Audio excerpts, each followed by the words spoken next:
எல்லாருக்கும் வணக்கமுங்க. நான் பஞ்சை சித்தர் குழுமணி டாக்டர் நடராஜன் பேசுகிறேங்க. நம்ம இன்றைக்கி பார்க்க போகிற தலைப்பு வந்து சர்க்கரை வியாதியும் அதனுடைய பக்க விளைவுகளும். சர்க்கரை வியாதினால் என்னென்ன வியாதி வருது அப்படிங்கிறத நம்ம பார்க்கலாம்.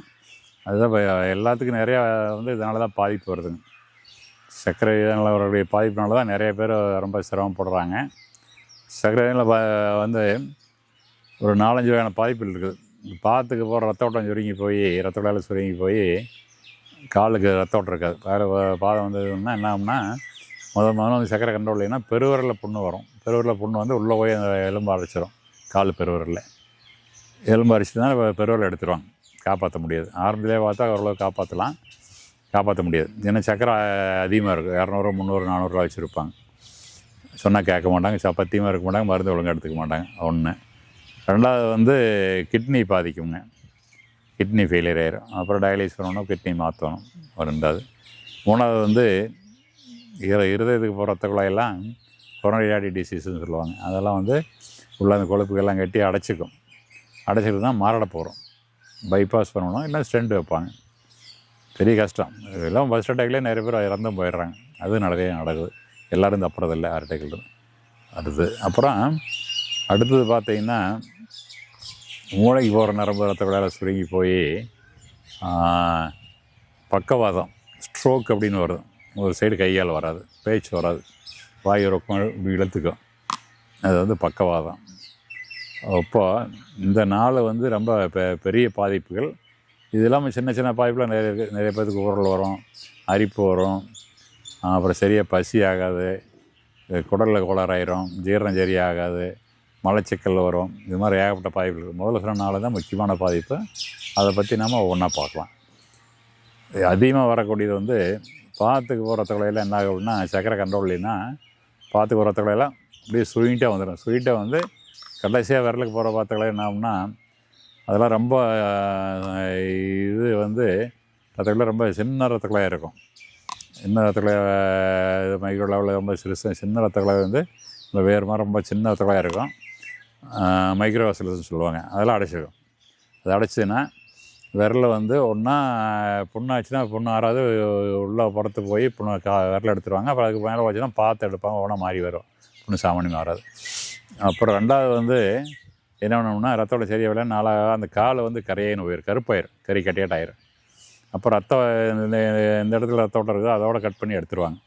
அப்புறம் ஒழுங்காக இல்லை அப்படின்னா திரும்ப மேலே போக ஆரம்பிச்சிடும். அது மாதிரி ஆயிரும். அப்போ இது கால் பாதிப்பு உங்களுக்கு நிறைய பேர்த்துக்கு வருதுங்க.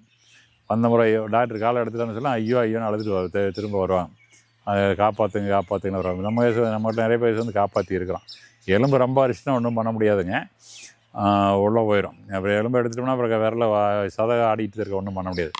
எலும்பு கொஞ்சம் ஒரு காவாசி அரைச்சிருந்தால் கூட அதை காப்பாற்றிடலாம். அது மாதிரி நிறைய கேஸ் வந்திருக்காங்க.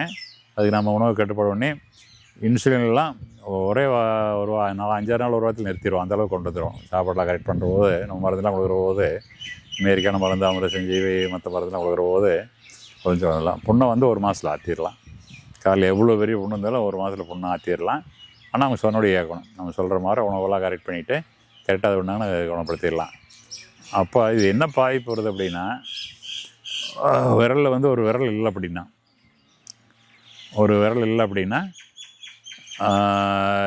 பார்க்குறக்கு ரொம்ப சங்கடமாக இருக்கும். சில பேருக்கு 2-3 விரலில் போயிடும். காலை பார்க்குறக்கே ஒரு மாதிரி, அந்த காலத்தில் பார்த்தீங்கன்னா கொஸ்டம்லானுக்கெல்லாம் ஒவ்வொரு விரலாக போயிடும். விரல் இருக்குது, அது மாதிரி ஊனமாயிரும். பார்க்குறவங்களுக்கு ஒரு மாதிரி பார்ப்பாங்க, சந்தேகமாக இருக்கும். அப்புறம் ரெண்டாவது செருப்பு போட்டு நடக்கிற போது விரலில் மெட்டி நடக்க முடியாது. ஷூத்தான் போட்டாகணும், ஷூ போட்டுக்கணும். அப்புறம் அது பிரச்சனை நிறையா இருக்குதுங்க. அப்புறம் ஒழுங்காக இல்லை அப்படின்னா அது உள்ள எங்கால தோலெல்லாம் உள்ளங்கால் தோலெல்லாம் மெலிசாயிட்டுனா அப்படி சின்ன இது பட்டால புண்ணாயிரும். ரொம்ப நடந்தோம்னா உள்ள தேய்மானாய் அது திரும்ப புண்ணாகி கொப்பளிக்கும். இது மாதிரி ஏகப்பட்ட பிரச்சனை வரும்.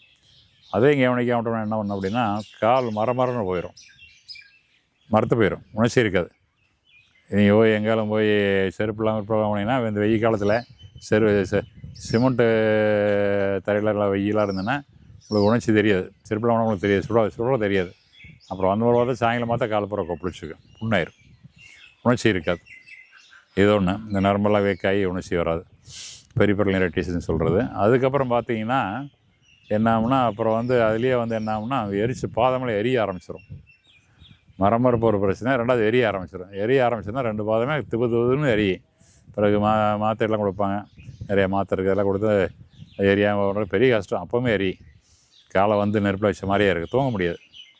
அதுக்கு தூக்கு மாத்திரை எரிச்சல் இருக்கும் போது ஏகப்பட்ட மாத்திரை சாப்பிட வேண்டியது வரும்.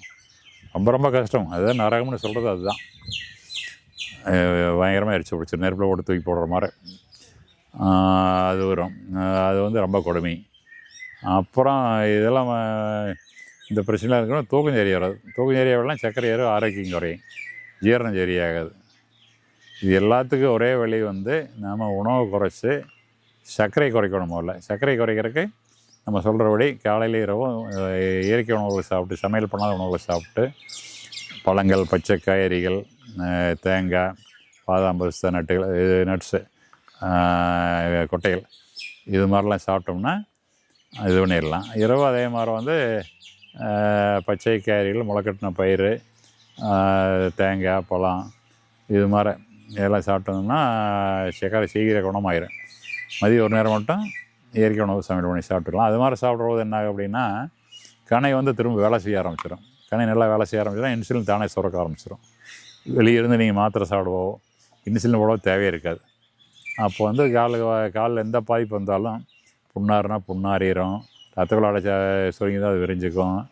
அப்புறம் அடுத்தது வந்து என்ன ஒன்றா, அந்த மரமரப்பு இருந்தால் மரமரப்பு போயிடும், ஒரு 6 மாதம் ஒரு வருஷத்துக்கு போயிடும். எரிச்சல் இருந்தால் ஒரு 3 மாதம் 4 மாதத்தில் காலை எரிச்சல் நிறுத்திக்கலாம். அப்போ இதுக்கெல்லாம் வந்து ஒரே தீர்வு வந்து உணவும் இயற்கையான மருந்துகள் மட்டும்தான். இதை மட்டும் நீங்கள் வந்து கரெக்டாக நம்ம சொல்கிறபடி செஞ்சிங்கன்னா, இது விரல் எடுக்கிறது, கால் எடுக்கிறது, எரிச்சல், மதமதப்பு, மறுத்து போகிறது, உணர்ச்சி இல்லாமல் இருக்குது, இது மாதிரிலாம் எல்லாத்தையுமே தவிர்த்து நீங்கள் நலமோடும் வளமோடும் வாழலாம். நன்றி, வணக்கம்.